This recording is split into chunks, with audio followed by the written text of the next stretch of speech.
Hello everyone, संकलन में आप लोगों का बहुत बहुत स्वागत है। हम पढ़ रहे थे राजस्थान ज्योग्राफी और राजस्थान ज्योग्राफी में अपना आज का टॉपिक है राजस्थान के भौतिक प्रदेश। ये हम कम से कम वीडियो में पढ़ाने की कोशिश करेंगे और पॉइंट टू पॉइंट ही बातें करेंगे अपन, पॉइंट टू पॉइंट, फालतू एक्स्ट्रा कुछ नहीं पढ़ेंगे। और राजस्थान के भौतिक प्रदेशों से भी एग्जाम में 2 से 4 क्वेश्चन बनते ही बनते हैं। आपसे किसी चीज़ का एग्जाम देख लीजिए, उनमें ये क्वेश्चन बनते ही बनते हैं। ठीक है, हम अपन एकदम स्वीट एंड शॉर्ट फॉर्म में पढ़ेंगे, कोई फालतू की बकवास नहीं करनी। ठीक है, तो राजस्थान की जैसे आप देख रहे हैं, राजस्थान के भौतिक प्रदेशों में 4 भौतिक प्रदेश मुख्य थे। ये आ गया अपना मरुस्थलीय प्रदेश, फिर आ गया अरावली पर्वतीय प्रदेश, फिर मैदानी भाग और ये दक्षिण पूर्वी पठार। ठीक है, तो ये मेन रूप से 4 है। तो अपन सीधा ही ये पढ़ेंगे उत्तर पश्चिमी मरुस्थलीय प्रदेश, डायरेक्ट पढ़ेंगे। तो चलिए शुरू करते हैं। यहाँ पर अपन हेडिंग डाल लेते हैं कि पश्चिमी मरुस्थलीय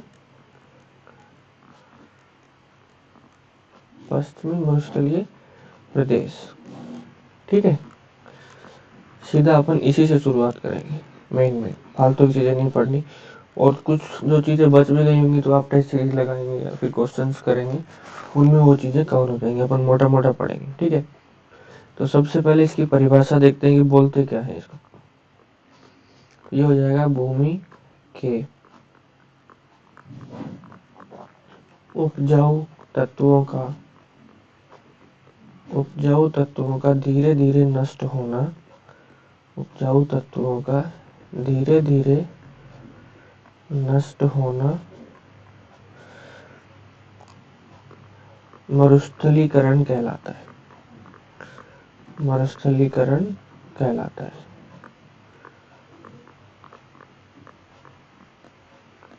ठीक है, ये अपनी टॉपिक हो गई। अब ये परिभाषा किसने दी थी? ये मरुस्थलीकरण की परिभाषा दी थी अबुरविले ने। अबुरविले ने 1949 के अंदर, 1949 में। ठीक है, और इनका समर्थन किया था, इनका समर्थन किया किसने किया था? ड्रैगन महोदय ने।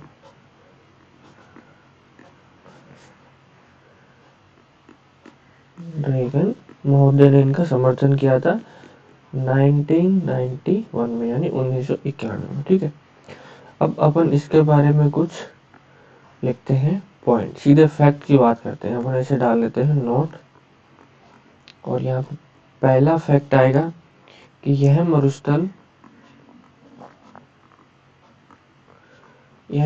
विश्व का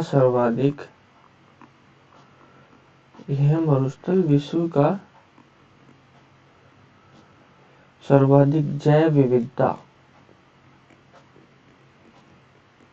यानी यहाँ पे सर्वाधिक जैव विविधता पाई जाती है। सर्वाधिक जनसंख्या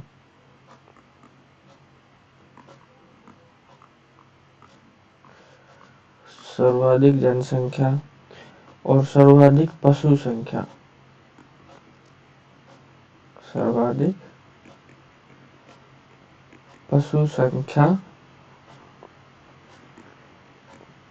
वाला मरुस्थल है। ठीक है, ये लाइन अपने को याद रखनी है।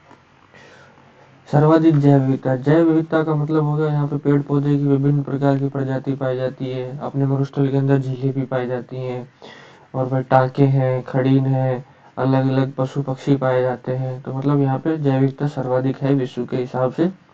सर्वाधिक जनसंख्या भी यहीं पे निवास करती है, और सर्वाधिक पशु संख्या वाला भी यही इलाका है। क्योंकि बाड़मेर में देखो आप, गधे सबसे ज्यादा बाड़मेर में मिलते हैं, गायें मिलती हैं बीकानेर में, जैसलमेर में, जोधपुर में भी गायें पालते हैं बहुत से लोग। तो यहाँ पे सर्वाधिक पशु संख्या वाला मरुस्थल भी है, विश्व का है। सबसे मेन चीज तो अपने को ये याद रखनी है कि विश्व में सर्वाधिक है ये चीज। ठीक है, अब चलते हैं अपन नेक्स्ट स्लाइड पे। तो नेक्स्ट स्लाइड पे अपन बात करेंगे, दूसरा पॉइंट डाल के लिखते हैं, उन्हीं फैक्ट में बात करते हैं कि यह मरुस्थल क्षेत्रफल की दृष्टि से, क्षेत्रफल की दृष्टि से विश्व का 17वां सबसे बड़ा, विश्व का 17वां सबसे बड़ा, जबकि जलवायु की दृष्टि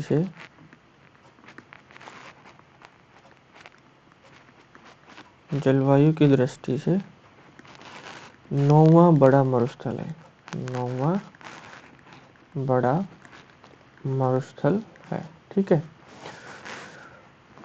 क्षेत्रफल की दृष्टि से विश्व का 17वां और जलवायु की दृष्टि से विश्व का 9वां बड़ा मरुस्थल है। अभी नेक्स्ट पॉइंट पे बात करते हैं, तीसरे पे। और भारत के 4 राज्यों में, भारत के 4 राज्यों में इस मरुस्थल का विस्तार है। भारत के 4 राज्यों में इस मरुस्थल का विस्तार है।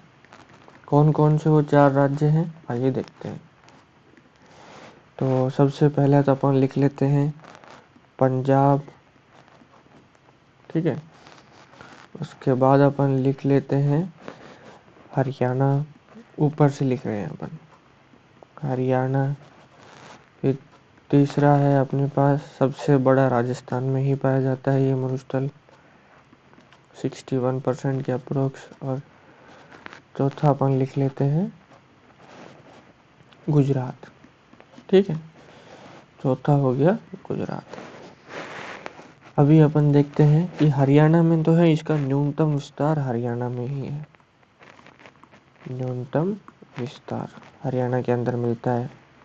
ठीक है, और राजस्थान के अंदर मिलता है इसका अधिकतम विस्तार, यानी अधिकतम विस्तार राजस्थान में ही, सबसे बड़ा राजस्थान में पाया जाता है।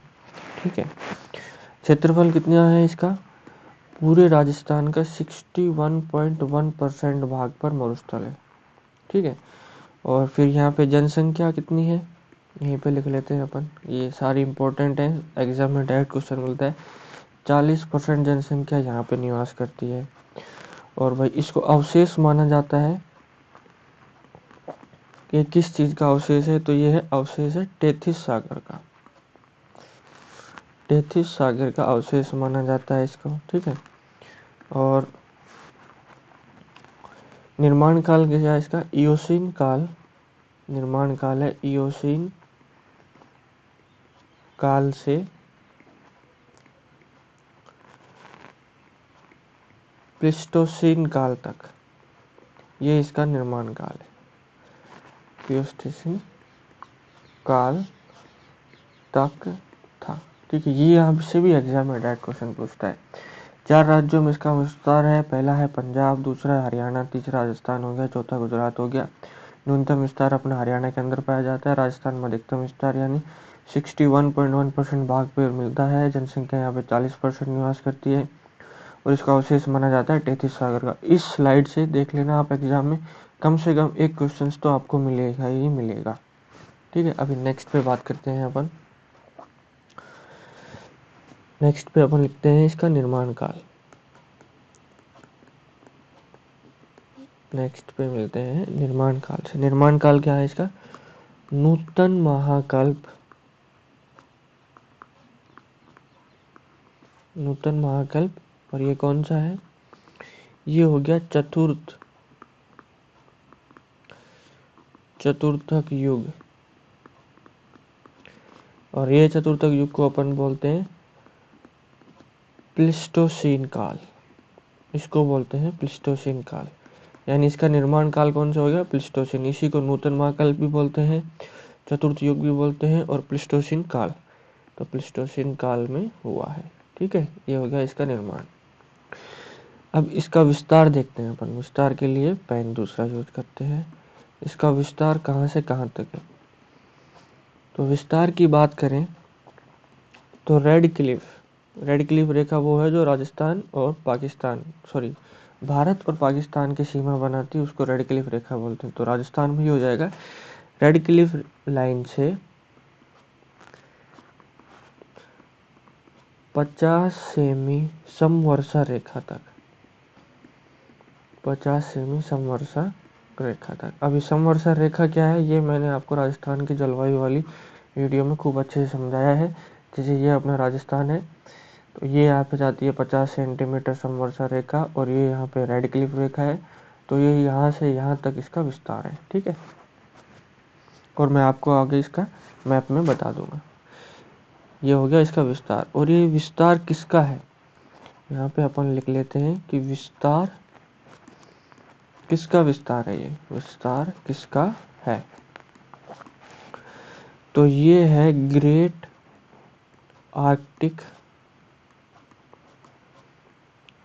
आर्कटिक पैलियो मरुस्थल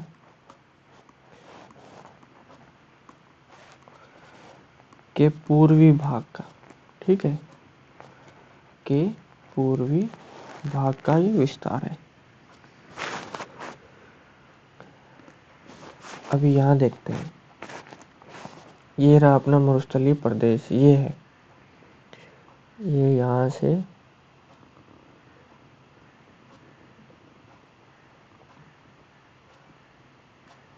ये यहाँ तक इसका मरुस्थलीय प्रदेश है। और ये रेड क्लिफ लाइन है, ये वाली है जो ये रेड क्लिफ लाइन है यहाँ पे, जो पाकिस्तान के साथ सीमा बनाती है। ठीक है, तब इनके अक्षांश की देख लेते हैं। अक्षांश ऐसे ज्ञात करते हैं, अक्षांश ज्ञात करते हैं ऐसे, ऐसे लाइन खींची है, ऐसे लाइन खींची, तो जो ये वाला अक्षांश हो जाएगा, ये वाला अक्षांश हो जाएगा, इसको बोलेंगे, इसको बोलते हैं अपन 69 डिग्री 30 मिनट पूर्वी देशांतर। ठीक है, और ऊपर वाला अक्षांश हो जाएगा, जो उत्तरी अक्षांश हो जाएगा, वो हो जाएगा 30 डिग्री 12 मिनट उत्तरी अक्षांश। ठीक है, ये हो जाएगा उत्तरी अक्षांश। जो इसका दक्षिण में विस्तार है, ये वाला दक्षिण वाला विस्तार है, ये हो जाएगा 25 डिग्री उत्तरी अक्षांश, और ये हो जाएगा 30 डिग्री 12 मिनट उत्तरी अक्षांश से 25 डिग्री उत्तरी अक्षांश तक। और देशांतर विस्तार हो जाएगा 29 डिग्री 30 मिनट पूर्वी देशांतर से, चौथा देशांतर ये आ जाएगा, ये हो जाएगा 76 डिग्री 45 मिनट पूर्वी देशांतर तक। ठीक है, पूर्वी देशांतर। अब अपन इनको सीधा ऐसे लिख भी लेते हैं, तो जो इसकी लंबाई है, इसकी यहाँ पे लिख लेते हैं, मरुस्थल की जो टोटल लंबाई है वो तो है 640 किलोमीटर, और इसकी जो चौड़ाई है 300 किलोमीटर। ठीक है, 300 किलोमीटर, ये हो गई इसकी लंबाई, और ये हो गई इसकी चौड़ाई। ठीक है, मरुस्थल की बात कर रहे हैं। अब अपन बात करते हैं इनका अक्षांशीय विस्तार, यानी ये हो गया अक्षांशीय विस्तार। अक्षांशीय विस्तार कितना है, 25 डिग्री उत्तरी अक्षांश से 25 डिग्री उत्तरी अक्षांश से 30 डिग्री 12 मिनट उत्तरी अक्षांश तक। ठीक है, अब इनका अपन देशांतरी विस्तार देखते हैं, तो देशांतरी विस्तार हो जाएगा 69 डिग्री 30 मिनट पूर्वी देशांतर से 76 डिग्री 45 मिनट पूर्वी देशांतर तक। ठीक है, ये इसका भौतिक प्रदेश का मेन पॉइंट हो गए। बाई चांस इसमें एग्जाम पूछ लिया जाता है, एग्जाम में ऐसे पूछ लिया जाता है कि देशांतरी विस्तार और अक्षांशीय विस्तार, लंबाई चौड़ाई तो फिर भी आज तक बहुत कम पूछा गया है। ये तो हो गया मरुस्थल। ये होगी अरावली पर्वतमाला, ये वाली है अरावली पर्वतमाला। ये अरावली पर्वतमाला क्या करती है कि जो मरुस्थल का प्रसार हो रहा है ना इस तरफ, इसको यहाँ पे रोक देती है, यानी इसको यहाँ से इधर की तरफ नहीं बढ़ने देती। अगर ये अरावली पर्वतमाला यहाँ पे नहीं होती तो ये मरुस्थल धीरे धीरे करके पूरे राजस्थान में फैल जाता है, इधर हरियाणा में भी चला जाता है। ये अरावली प्रदेश ऐसे हरियाणा के अंदर भी जा रही है, तो ये अरावली में चली जाती, हरियाणा में भी ये मरुस्थलीय विस्तार हो जाता है इसका। उपजाऊपन ख़त्म हो जाता है ज़मीन का, और भाई पेड़ पौधे भी यहाँ पे धीरे धीरे नष्ट हो जाते हैं, क्योंकि एक मरुस्थल है, एक अपना उपजाऊ क्षेत्र की बात करें अपन, ठीक है। तो ये अरावली पर्वतमाला इसलिए यहाँ पे उपयोगी है बीचों बीच, ठीक है। तो अब जो ये वाला हिस्सा हो गया, ये तो भाई हमेशा मरुस्थल ही रहेगा, जब तक ये अरावली खत्म नहीं होती ये वाला हिस्सा तो मरुस्थल ही रहेगा। अब इस मरुस्थलीकरण को रोकने के लिए गवर्नमेंट कुछ प्रोग्राम चला रही है, यानी कुछ कार्यक्रम चला रही है, उनको क्या कहते हैं या वो कौन कौन से हैं वो चलो देखते हैं, ठीक है। एक मिनट, ये हाँ अभी सही है, लैपटॉप गड़बड़ कर रहा है, तो चलिए वो देखते हैं। तो यहाँ पे अपन हेडिंग डालते हैं कि मरुस्थल के विस्तार को, मरुस्थल के विस्तार को रोकने हेतु चलाए जा रहे कार्यक्रम, मरुस्थल के विस्तार को रोकने हेतु चलाए जा रहे कार्यक्रम। तो पहला कार्यक्रम है सूखा संभावित विकास कार्यक्रम। ये डायरेक्ट एग्जाम में पूछा जाता है कि सूखा संभावित विकास कार्यक्रम किससे संबंधित है या इसको कब चलाया गया था। तो इसकी शुरुआत हो गई थी 1973 और 74 के मध्य, और ये शुरुआत की थी केंद्र सरकार के द्वारा। ये एग्जाम में पूछे जाते हैं, आपको याद रखने हैं, केंद्र सरकार के द्वारा शुरुआत हुई थी। और ये राजस्थान के 11 जिलों में चल रहा है, 11 जिलों में चल रहा है। 11 जिलों में चल तो रहा है, लेकिन कब से चला था, तो ये यहाँ पे अपन इसको ऐसे बॉक्स में बंद कर देते हैं। 11 जिलों में चला था, तो चला था ये 1974 और 75, ठीक है। तो आपको याद रखना है, या तो 1973 या 74 दिया होगा एग्जाम में, या 74 या 75 दिया होगा। शुरुआत में कार्यक्रम शुरुआत तो किया था 1973 और 74 के अंदर, केंद्र सरकार के द्वारा शुरुआत किया, लेकिन जो मरुस्थलीय 11 जिले आते हैं, मरुस्थल के अंदर जो अपने 11 जिले आते हैं, उनमें शुरुआत हुई थी 1974 और 75 के अंदर। अब इसका बजट आता है 75:25 के रूप में, यानी मान लेते हैं 100 रुपये बजट दिया हुआ है गवर्नमेंट ने, तो 100 में से जो 75 रुपये देगी वो तो देगी केंद्र सरकार, और जो 25 रुपये देगी वो देगी राज्य सरकार, ठीक है। और इसका उद्देश्य भी देख लेते हैं कि भाई इस कार्यक्रम का उद्देश्य क्या रखा था। तो इसका उद्देश्य था सूखे से संभावित जिलों में, सूखे से संभावित जिलों में आर्थिक सुधार करना, आर्थिक सुधार करना। यानी गवर्नमेंट का ये काम था कि भाई इस जिले में सूखा गिरने वाला है, तो वहाँ की अर्थव्यवस्था था, यानी वहाँ के लोगों को आर्थिक नुकसान ना हो, यानी वो लोग कृषि पर निर्भर न रह के उनके लिए कुछ और नए तरीके शुरू किए जाएं, जिससे वो कमाई कर सके या जिससे उनकी आर्थिक स्थिति में सुधार हो सके। ये था इस कार्यक्रम का मेन मोटिव। अब अपन दूसरे कार्यक्रम पे शुरू करते हैं, जो मेन ही पढ़ेंगे, ज़्यादा फालतू नहीं पढ़ना अपने को। दूसरा कार्यक्रम था मरुस्थलीय विकास कार्यक्रम।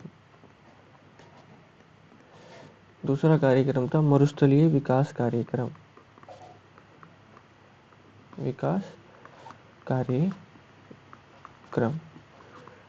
DDP यानी डेजर्ट डेवलपमेंट प्रोग्राम। इसकी शुरुआत हुई थी, मरुस्थलीय विकास कार्यक्रम की शुरुआत की गई थी 1977 और 78 में। ये एग्जाम में डायरेक्ट क्वेश्चन आता है कि मरुस्थलीय विकास कार्यक्रम कब लागू किया गया, तो आपको बताना है 1977 और 78 में लागू किया गया था। और ये चल रहा है 16 जिलों के, जो मरुस्थल के 16 जिले हैं, 16 जिलों के 85 खंडों में ये कार्यक्रम चल रहा है। 16 जिलों के 85 खंडों में चलाया जा रहा है, हाँ, इसमें कथन वाले क्वेश्चंस में भी आ जाते हैं ये, ठीक है, कि मरुस्थलीय विकास कार्यक्रम, उसके बाद पहले कथन में ये दे देंगे कि 1977-78 में शुरुआत हुई, दूसरे में ये दे देंगे कि 16 जिलों के 85 खंडों में चलाया जा रहा है, इसके बजट के बारे में बता देंगे। बजट हो जाएगा 75 से लेके 25 तक, ठीक है, यानी 75 तो केंद्र सरकार दे रही है और 25 राज्य सरकार दे रही है, ठीक है। और चौथा कथन हो जाएगा इसका उद्देश्य। उद्देश्य हो गया मरुस्थल के विस्तार को रोकना। मरुस्थल के विस्तार को रोकना इसका मुख्य उद्देश्य हो गया, विस्तार को रोकना। ये 4 कथन एग्जाम में भी आ सकते हैं, डिट्टो के डिट्टो, ठीक है, तो अपने को ये याद रखना है। तीसरा प्रोग्राम हो जाएगा, यानी तीसरा कार्यक्रम हो जाएगा मरु प्रसार रोकथाम कार्यक्रम। मरु प्रसार रोकथाम हो जाएगा मरु प्रसार रोकथाम कार्यक्रम, ठीक है। ये शुरुआत हुई थी इसकी 1999 से 2000।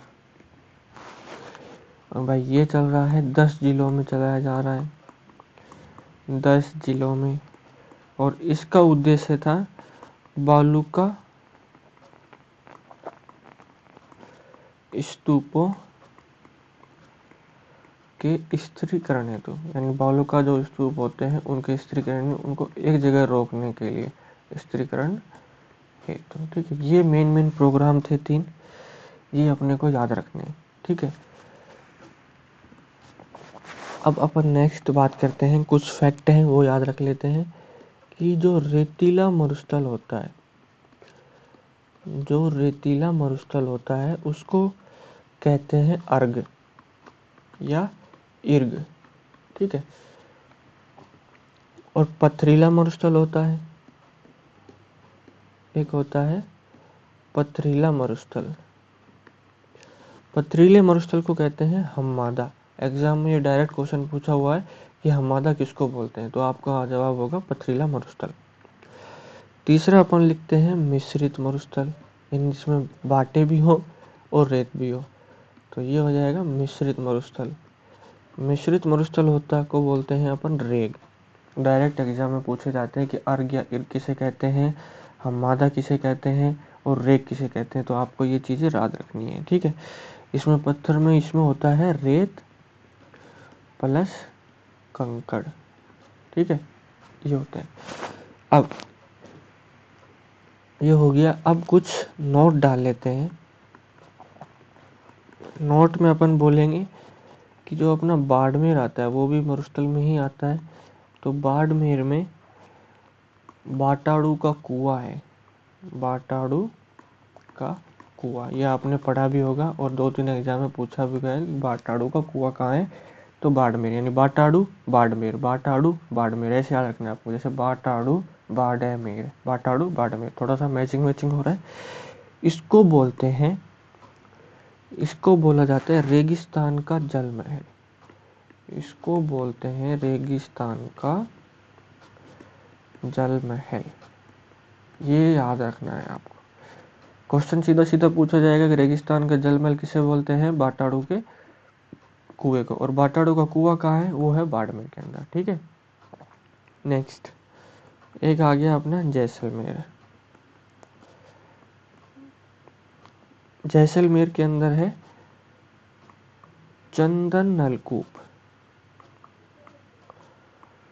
चंदन नलकूप, और इस चंदन नलकूप को बोलते हैं थार का घड़ा, थार का घड़ा। ये भी एग्जाम में पूछा हुआ है, रेगिस्तान का जल महल और ये थार का घड़ा भी क्या, ये भी पूछा है। तो थार का घड़ा होता है चंदन नलकूप, और ये कहाँ मिलता है, जैसलमेर के अंदर, ठीक है। एक और चीज अपन लिखते हैं सेम ऐसी ही। अब आता है जोधपुर का नंबर। जोधपुर के अंदर बाप बोल्डर्स करके मिल पाए जाते हैं, बाप बोल्डर्स। ये भी एग्जाम में पूछा जाता है कि बाप बोल्डर्स कहाँ मिलते हैं, जोधपुर के अंदर। और ये हिमानीकृत गोलाकार चट्टानें, ये क्या होती है बाप बोल्डर, ये होती है हिमानीकृत गोलाकार,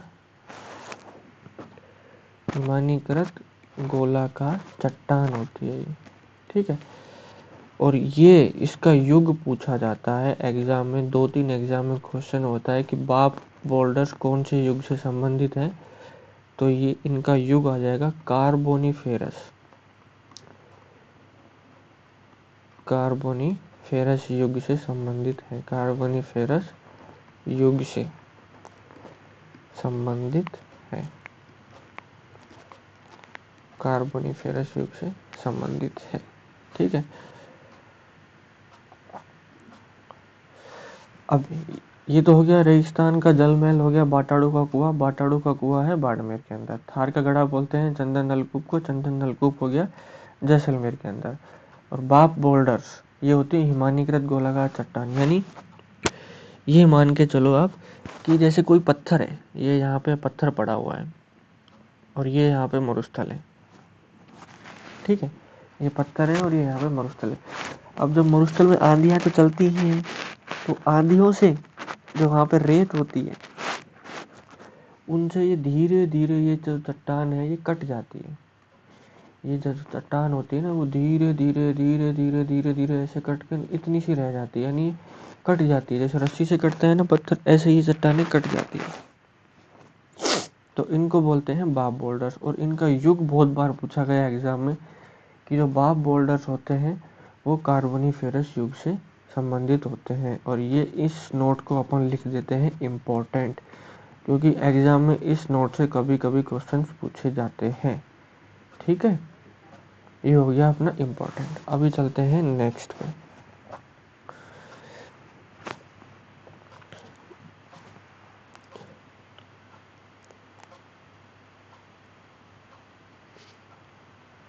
नेक्स्ट में अपन ने पढ़ ही लिया है।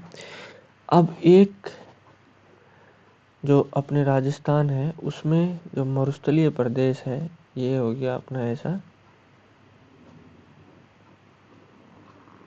ये कुछ ऐसा मरुस्थलीय प्रदेश हो गया। तो यहाँ पे मिलती है एक लाठी सीरीज, इसको बोलते हैं लाठी सीरीज। भूगर्भिक पट्टी है, यानी जमीन के अंदर जो पट्टी है उसको लाठी सीरीज बोला जाता है। और इसको बोलते हैं लसीएरूस सीडी कुश। इस लाठी सीरीज को बोला जाता है गोडावन की प्रजनन स्थली। इसको बोलते हैं गोडावन की प्रजनन स्थली। और इस लाठी सीरीज के ऊपर यहाँ पे ऐसे जो घास होती है, यानी ये घास है, ये क्या है घास, ये घास होती है सेवन घास। इस लाठी सीरीज यानी ये मीठे, ये हो जाएगी सेवन घास। ठीक है, और ये लाठी सीरीज ये अपन ऐसे लिखते हैं, ये क्या है, ये लाठी सीरीज क्या है। तो ये लाठी सीरीज मीठे पानी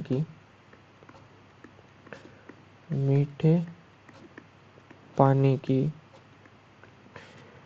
भूगर्भिक मीठे पानी की भूगर्भिक जल पट्टी है।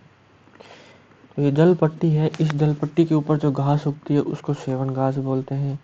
इसी लाठी सीरीज को गोडावन की प्रजनन स्थली भी बोला जाता है। ठीक है, और जो यहाँ पे जो चट्टान पाई जाती है, जो चट्टान होती है लाठी सीरीज के ऊपर, वो होती है अवसादी चट्टानें। अवसादी चट्टान पाई जाती है। अगर इसका काल पूछ लेगी ये कौन सी काल की है, तो ये हो जाएगी जुरेसिक काल की है। ठीक है, ये अपनी हो जाएगी जुरेसिक काल की। इस लाठी सीरीज की चौड़ाई पूछे तो चौड़ाई है 60 मीटर। और कौन कौन से जिले के अंदर मिलती है, ये जिले आ जाएंगे यहाँ पे, जैसलमेर से बाड़मेर, जैसलमेर व बाड़मेर जिले आ जाएंगे, जैसलमेर और बाड़मेर, जैसलमेर और बाड़मेर। और इस लाठी सीरीज के अंदर ये होता है पानी, ये अपन ने यहाँ पे भर दिया पानी। ठीक है, जैसलमेर और बाड़मेर। अब कुछ शब्दावली है, वो शब्दावली अपन पढ़ते हैं। यहाँ पे अपन लिख देते हैं शब्दावली, मरुस्थल से संबंधित शब्दावली। तो सबसे पहले तो लिखते हैं अपन टाका। टाका क्या होता है? टाका होता है पश्चिमी राजस्थान में वर्षा के जल को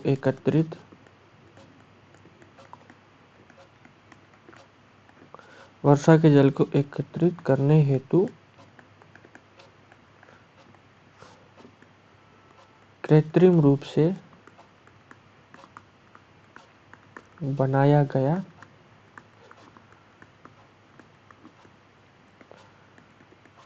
भूमिगत टैंक।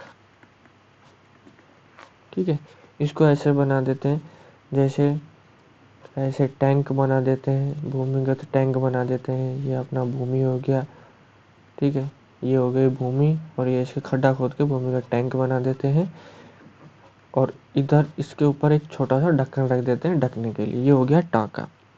इसका आकार होता है वृत्ताकार, है ना, कुएं जैसा ही होता है ये आकार, वृत्ताकार होता है। और इसमें विशेष क्या होता है? विशेष कूड़ा करकट से बचने हेतु ऊपर से ढका जाता है। कूड़ा करकट से बचने हेतु ऊपर से ढका जाता है। ठीक है, ये अपन ने ढक्कन लगा दिया है, कूड़ा करकट से बचने हेतु ऊपर से ढका जाता है। अभी दूसरी अपन लिखते हैं, दूसरी हो गई है खड़ीन। खड़ीन क्या होती है? यह एक वर्षा के जल को एकत्रित करने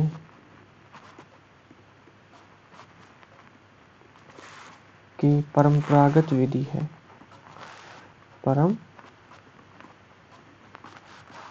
वर्षा के जल को एकत्रित करने की परंपरागत विधि है। और खड़ीन, यह एक कृषि पद्धति को भी खड़ीन बोला जाता है। यह एक कृषि पद्धति का भी नाम है। यह एक कृषि पद्धति का भी नाम है। ठीक है, और इसकी खोज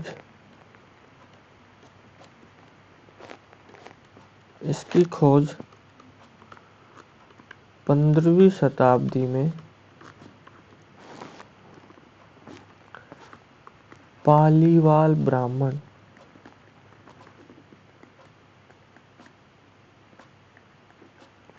ब्राह्मण ने जैसलमेर में की थी। इसकी खोज 15वीं शताब्दी में पालीवाल ब्राह्मण ने की थी। और ये पालीवाल ब्राह्मण ये निवासी थे पाली के, तो इसलिए इनको पालीवाल ब्राह्मण बोला गया। ठीक है, अभी अपन लिखते हैं कि ये हो गई अपनी शब्दावली पूरी। अब अपन बात करते हैं पश्चिमी मरुस्थल की। तो पश्चिमी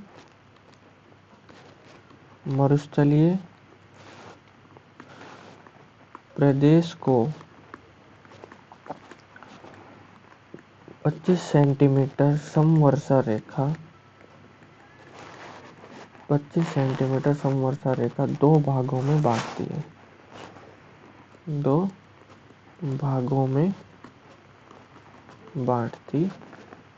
है। और ये दो भाग कौन सा हो गए? एक हो गया शुष्क मरुस्थलीय प्रदेश,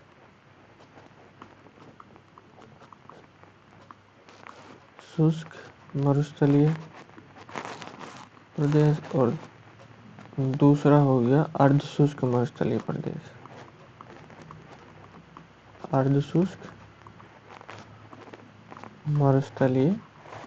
प्रदेश। जैसे अपन ने ये कुछ ऐसे अपना मरुस्थल बनाया था, ये हो गई थी रेडक्लिफ रेखा, ये हो गई थी 50 सेंटीमीटर समवर्षा रेखा। तो ये एक यहाँ पे आती है 25 सेंटीमीटर समवर्षा रेखा। टोटल तो मरुस्थल हो गया, ये हो गया शुष्क, और ये यहाँ पे हो गया अपना अर्ध शुष्क मरुस्थलीय प्रदेश। ठीक है, ये हो गया अर्ध शुष्क। जो शुष्क मरुस्थलीय प्रदेश होता है इसको अपन पहचान चेंज करते हैं। शुष्क मरुस्थलीय प्रदेश है, ये होता है बालू का स्तूप मुक्त। ये है बालू का स्तूप मुक्त, यानी यहाँ पे बालू का स्तूप नहीं पाए जाते हैं। और इसी में ही होता है बालू का स्तूप युक्त प्रदेश। बालू का स्तूप युक्त प्रदेश, ठीक है। ये हो गया शुष्क मरुस्थलीय, ये शुष्क मरुस्थलीय प्रदेश है। इसी को दो भागों में बांटा गया है, बालू का स्तूप मुक्त प्रदेश और एक हो गया बालू का स्तूप युक्त प्रदेश, ठीक है। और जो अर्ध शुष्क मरुस्थलीय प्रदेश है इसको अपन ने 4 बेसिन में बांट दिया है। ये अपने 4 बेसिन में बटा हुआ है, 2, 3 और ये 4, ठीक है। शुष्क मरुस्थलीय प्रदेश हुआ जो ये वाला प्रदेश हो गया, इसको बांटा है 2 भागों में, बालू का स्तूप युक्त प्रदेश और बालू का स्तूप मुक्त प्रदेश। और जो अर्ध शुष्क मरुस्थलीय प्रदेश है इसको बांट दिया अपन ने बेसिन में। तो सबसे पहले आ गया घग्गर बेसिन। सबसे पहले घग्गर बेसिन जो ये हनुमानगढ़ और गंगानगर वाला इलाका आता है। फिर आता है Shekhawati basin, Shekhawati basin. Shekhawati basin का इलाका ये वाला आता है। फिर आ गया अपना नागौरी उच्च भूमि, नागौरी उच्च भूमि। नागौरी उच्च भूमि आती है अपनी ये के आसपास थोड़ी बहुत। और फिर चौथा आता है अपना लूनी बेसिन। ये हो गया अर्ध शुष्क मरुस्थलीय प्रदेश। लूनी बेसिन ये वाला इलाका आ जाता है थोड़ा सा, ठीक है। अब अपन बात करते हैं बालू का स्तूप युक्त प्रदेश की। अपन बात करेंगे बालू का स्तूप युक्त प्रदेश, जो मरुस्थलीय शुष्क मरुस्थलीय प्रदेश का भाग है। ये हो गया बालू का स्तूप युक्त प्रदेश। अब जैसे अपन ने ये मरुस्थल तो बना दिया था यहाँ पे ऐसे करके, ठीक है। और ये यहाँ पे आ गया था शुष्क मरुस्थलीय प्रदेश। ये है शुष्क मरुस्थलीय प्रदेश, शुष्क मरुस्थलीय प्रदेश, ठीक है। अब इसके अंदर 2 भागों में बांटा है, बालू का स्तूप युक्त और बालू का स्तूप मुक्त प्रदेश। तो जो ये वाला पोर्शन है ना यहाँ पे ऐसे, इसको अपन ऐसे डार्क कर देते हैं ताकि अच्छे से दिख जाए।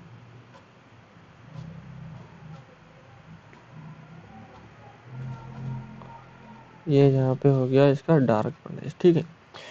अब जो ये है,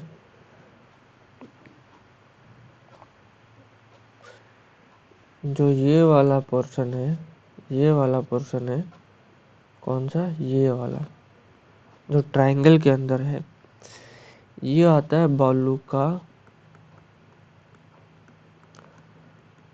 का स्तूप मुक्त प्रदेश, बालू का स्तूप मुक्त प्रदेश, ठीक है। और जो ये बचा हुआ पूरा है, यानी जो ये पूरा बच गया, ये वाला जो हिस्सा बच गया, ये आ जाएगा बालू का स्तूप युक्त प्रदेश, ठीक है। बाकी इसमें बालू का स्तूप मिलते हैं और लेकिन इस वाले इलाके में बालू का स्तूप नहीं मिलते, ठीक है। और जो ये वाली अपनी लाइन है इसको बोलते हैं 25 सेंटीमीटर समवर्षा रेखा, ठीक है। और जो ये पूरा बचा हुआ है, ये पूरा जो बचा हुआ है, ये अपना आता है अर्ध शुष्क मरुस्थलीय प्रदेश, ठीक है। अब जो ये बालू का स्तूप मुक्त प्रदेश है इसका विस्तार अपन देखते हैं। बालू का स्तूप मुक्त प्रदेश का विस्तार देखते हैं। जो बालू का स्तूप मुक्त प्रदेश का, इसका विस्तार कहाँ से कहाँ तक है। तो इसका विस्तार अपन देखेंगे। जो ये वाला हिस्सा है, ये वाला पॉइंट आ गया, ये मैं यहाँ पे लिख देता हूँ, पोखरण जैसलमेर। पोखरण जैसलमेर से तो ये वाला पॉइंट है, ये हो गया फलोदी। और ये फलोदी कहाँ है? फलोदी है जोधपुर के अंदर, ठीक है। और जो ये वाला पॉइंट हो गया है, ये है पीपलूद। पीपलूद ये हो गया बाड़मेर के अंदर, ठीक है। ये 3 पॉइंट, ये यहाँ से यहाँ तक ये बालू का स्तूप मुक्त प्रदेश फैला हुआ है। और इसका उपनाम भी है। उपनाम बोलते हैं पथरीला मरुस्थल। उपनाम हो गया पथरीला मरुस्थल। पथरीला मरुस्थल या फिर हम्मादा बोलते हैं ना पथरीला मरुस्थल को। और एक इम्पोर्टेंट चीज और, जो ये पीपलूद है, इस पीपलूद को बोला जाता है मारवाड़ का लघु माउंट। मारवाड़ का लघु माउंट, ये अपने को याद रखना है कि मारवाड़ का लघु माउंट किसको बोला जाता है? पीपलूद का। पीपलूद है बाड़मेर में, और ये पीपलूद बालू का स्तूप मुक्त प्रदेश का भाग है, ठीक है। इसका जो क्षेत्रफल आता है वो है 41.50%। ये मरुस्थल के क्षेत्रफल की बात हो रही है। इसमें जो ये शुष्क मरुस्थलीय प्रदेश है, इसका मान लेते हैं अपन क्षेत्रफल है 100%। तो जो ये वाला मरुस्थल है, ये जो त्रिकोण में है बालू का स्तूप मुक्त प्रदेश, उसका क्षेत्रफल 41%। और जो बाकी बच गया बालू का स्तूप युक्त प्रदेश, उसका क्षेत्रफल बचेगा, कितना बचेगा देख लेना, आप हिसाब लगा लेना इसका कितना बचेगा। और इसकी आकृति है, इसकी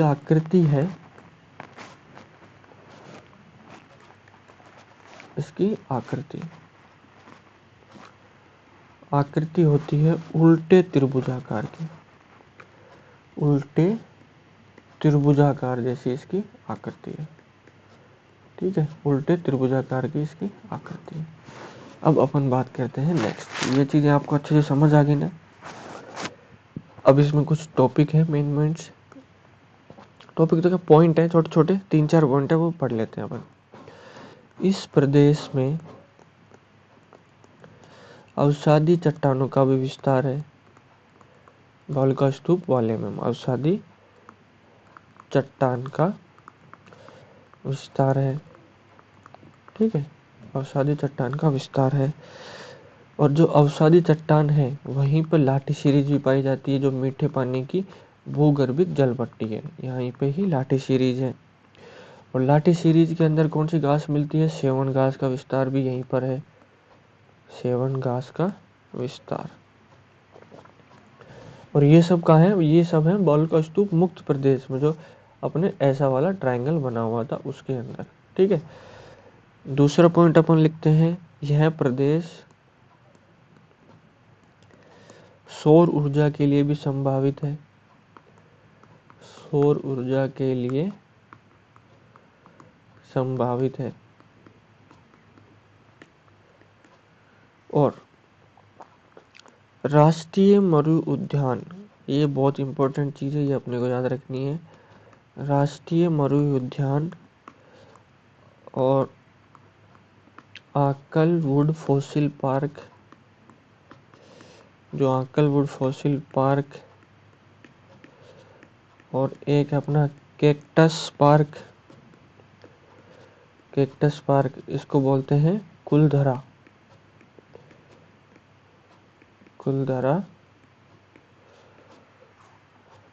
इसको आप हटा देते हैं।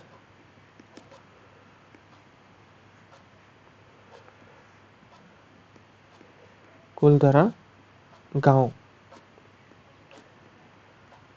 गांव भी इसी प्रदेश में विस्तृत है। इसी प्रदेश में विस्तृत, ठीक है। ये सब बात की है अपन ने बालकास्तु मुक्त प्रदेश के बारे में। ठीक है, आज के लिए अपन इतना ही रखते हैं।